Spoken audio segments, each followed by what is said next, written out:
اس دور میں جب آقا علیہ الصلوۃ والسلام کی شفاعت چاہیے ہو، حضور کا کرم چاہیے ہو، حضور کا واسطہ چاہیے ہو اور وسیلہ چاہیے ہو، کسی صحابی نے عرض کیا تھا یا رسول اللہ، وہ وضو کروایا کرتے تھے حضور کو، حضور نے پوچھا تھا کہ مانگو، کیا مانگتے ہو؟ اس نے عرض کیا یا رسول اللہ صلی اللہ علیہ وآلہ وسلم کہ جو نوکری دنیا میں دے رکھی ہے وہی آخرت میں بھی دے دے۔ بڑی بات مانگ لی۔ اب نوکری وہ تبھی بجا لائیں گے نا جہاں حضور ہوں گے، وہیں ہوں گے تو وضو کروائیں گے۔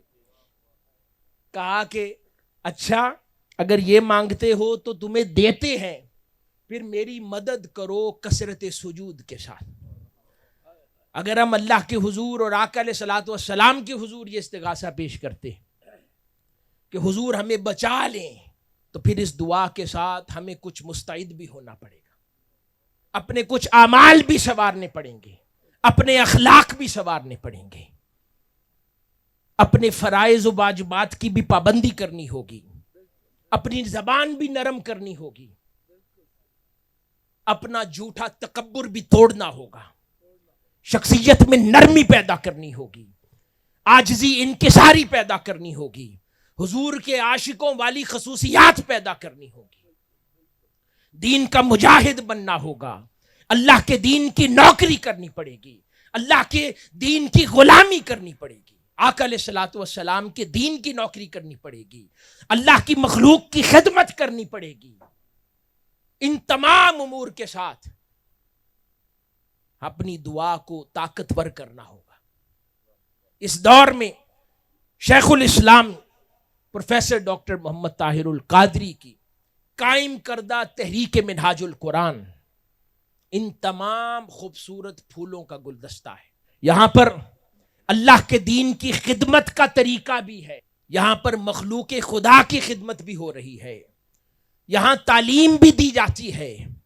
یہاں پر علم دین سکھایا بھی جاتا ہے، اس کو عام کرنے کے ذرائع بھی ہیں، اللہ کے رسول کی محبت بھی سکھائی جاتی ہے، دین کی خدمت بھی ہے، انسانیت کی خدمت بھی ہے، مردوں کے لیے بھی خدمت کا ذریعہ ہے، عورتوں کے لیے بھی کام کی گنجائش ہے، بچوں کے لیے بھی ہے،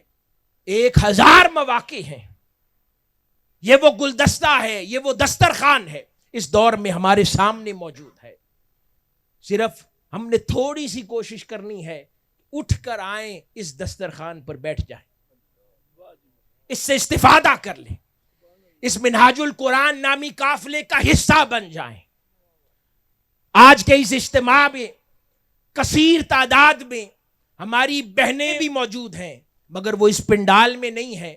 میرے علم میں آیا ہے کہ اس گاؤں کے مکانوں کی کئی چھتوں پر اجتماعی طور پر وہ اس جلسے کو سن رہی ہیں، ان سے بھی مخاطب ہوں۔ تحریک منہاج القرآن اس دور میں رسول نما تحریک ہے، آقا علیہ الصلوۃ والسلام کے دین کی دائی تحریک ہے، قرآن کی حقیقی فکر کی امین تحریک ہے، آقا علیہ الصلوۃ والسلام کے عشق و محبت کا پیغام دینے والی تحریک ہے، انسانیت کی خدمت کی تحریک ہے، تصوف اور اولیاء اللہ کے محبت کو فروغ دینے والی تحریک ہے۔ جس شخص کا جو ذوق ہے وہ اس کا حصہ بن جائے، اس کے ذریعے خدمت انجام دے، اپنی زندگی کا حصہ بنا لے، اور اس کے ذریعے اپنی اس دعا کو تقویت دے کہ حضور ہمیں بچا لے، حضور ہم پر کرم فرما دے، حضور ہم پر انعام فرما دے، حضور ہمارے لیے خیر مقدر فرما دے۔